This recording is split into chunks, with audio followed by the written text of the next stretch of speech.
tas, kurš novērtē, kuri argumenti viņam šķiet pārliecinošāki.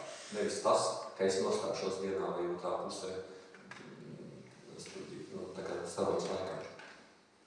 Es saglabāju to neutralitāti. Ko jūs tikai kāds kaimiņus uzbūvāt? Ja varētu teikt, es klausītos. Man liekas, kaut kad sen esmu klausījies, tad es gan laikam arī neietu pie viņa, ja viņš man aicinātu. Bet ne tāpēc, ka kaimiņš nāca pie manis. Viņš ir bijis viens no tiem agresīvajiem cilvēkiem. Viņš atnāk, viņam ir kamera rokās uzreiz, viņš kamera paliek uz galvu. Viņam ir skaidrs, ko viņš tā darīs, ko viņš ir pateikt. Otrā pusē agresīvais žurnālists, teiksim tā. Jā, tādā gadījumā, jā, viņš arī to pilda. Redz, žurnālistika vispār var būt dažāda. Kolēģis Gunārs Rēders, arī jau kristietis, viņš piemēram intervija citādi, viņam savs stils. Man nepatīk personiski tas nav arī mans. Es vispār nejūtos komfortabli. Man patīk,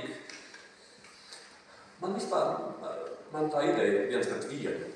Tā jau nosaukumā ir dzielats. Nozīmē, ka žurnālists uzsāka cīņu ar savu uzaicināto viesi. Man tā doma nepatīk. Es nejūtos neviens līdzvērtīgs šim cilvēkam, jo kaut kādā jomā viņš ir zinošāks par mani. Kaut kādā jomā, man ir priekšrocība, jo es esmu saimnieks, es esmu atteicinājis, vai ne, es jau nosaku to tonu, par ko runāt, jā, es jau nosaku tēmas, par ko jautāt. Līdz ar to es esmu tā kā privileģētākā stāvoklī, un tad es ar viņu kauties studijā man nepatīk. Man liekas interesanti uzaicināt cilvēku tad, ja es gribu dzirdēt, ko viņš saka. Ja viņam ir savs viedoklis, es ar viņu varu pastrīdēties, es viņu varu piekrist, bet ka viņam ir iespējas izteikt, un klausītājs ir tas, kurš izlēma. Tāds ir mans moto. Tāpēc šī nav mana žurnālistika.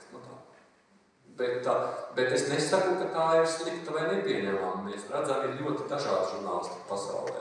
Tā var būt sākot no rūpībām, un kaimiņu variants arī pilnīgi noteikti iekšā iekļaujams, līdz beidzot tad ļoti komplementārām intervijām, kurā visi laikniec otram, visi ir komplements. Mēs māri var sarunāties. Bet arī tas man nešķiet.